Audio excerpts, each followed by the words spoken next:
Selamat pagi Bu Flo. Selamat pagi Bu Lina. Boleh minta waktunya sebentar? Boleh Bu, silakan. Ini ada beberapa pertanyaan yang akan saya tanyakan ke Bu Flo tentang relasi society 5.0. Iya Bu, silakan.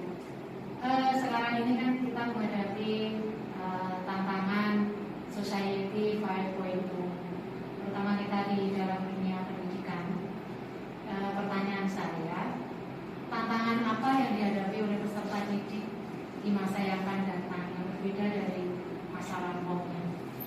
Baik, terima kasih Bu Lina. Ini menurut pendapat saya ya Bu Lina, bahwa untuk menghadapi era 5.0 ini, peserta didik itu mempunyai tantangan. Apa tantangannya? Bahwa mereka harus memiliki kecakapan hidup abad 21 yang memenuhi oleh 4C.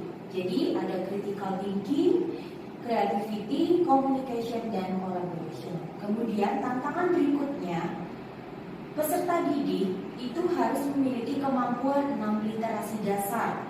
Literasi dasar ini diantaranya adalah literasi numerasi, kemudian literasi sains, teknologi informasi, literasi finansial, literasi budaya, dan literasi kewarganegaraan. Jadi ini sangat berbeda dengan peserta didik pada zaman lampau. Kita harus menyesuaikan dengan keadaan yang sekarang. Seperti itu. Baik. Berikutnya ya Bu, Boleh. pertanyaan kedua. Cara belajar tradisional dengan pola guru di depan kelas, apakah cukup untuk menghadapi tantangan di masa depan?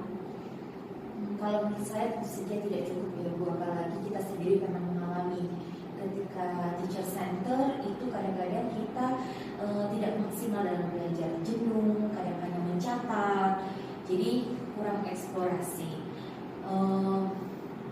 Maka menurut saya teacher center itu sudah tidak cocok lagi untuk digunakan di zaman 5.0 ini terlebih, karena hanya berpusat pada guru, peserta didik menjadi pasif, tidak kreatif, dan kita tidak bisa lihat bahwa peserta didik mampu mengembangkan bakat atau mengeluarkan potensi yang dimilikinya. Seperti itu.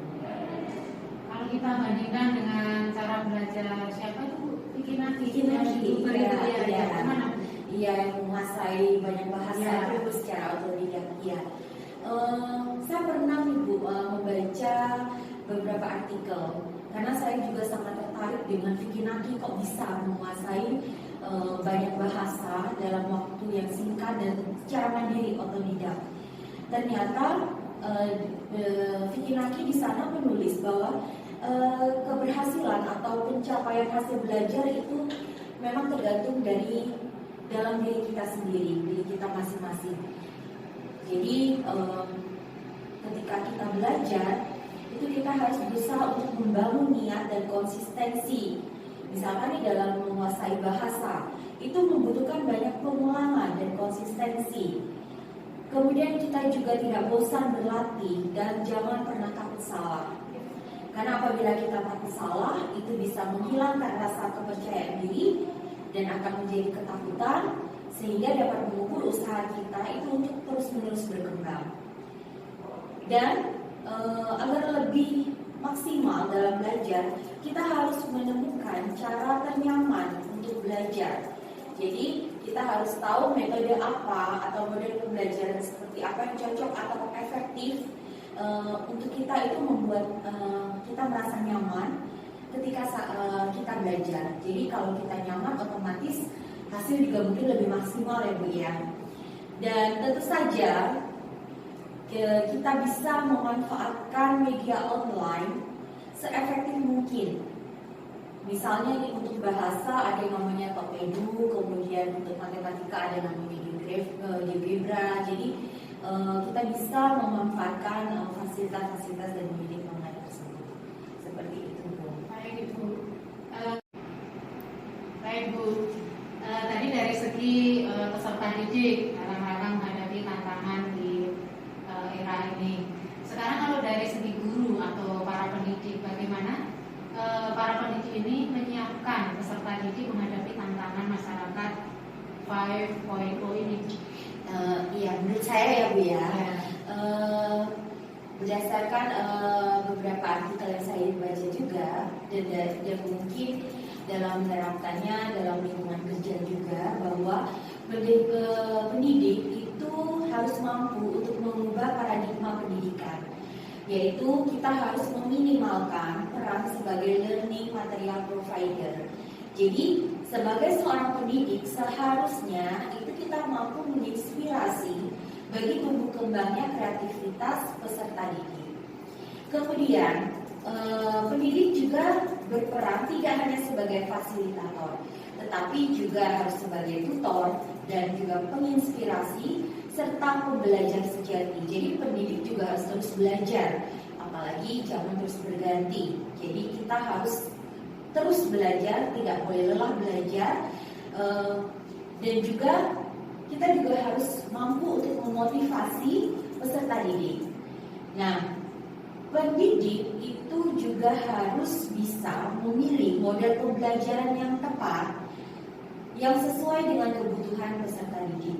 Bolehlah kalau saat belajar di kelas misalkan diselingi dengan game edukasi ya Bu, seperti Kahoot, kadang kuisis, masih banyak lagi. Itu kan bisa kita bisa menghilangkan kejenuhan peserta didik juga. Lalu tidak lupa juga sebagai pendidik kita harus memiliki keterampilan di bidang digital dan harus kreatif.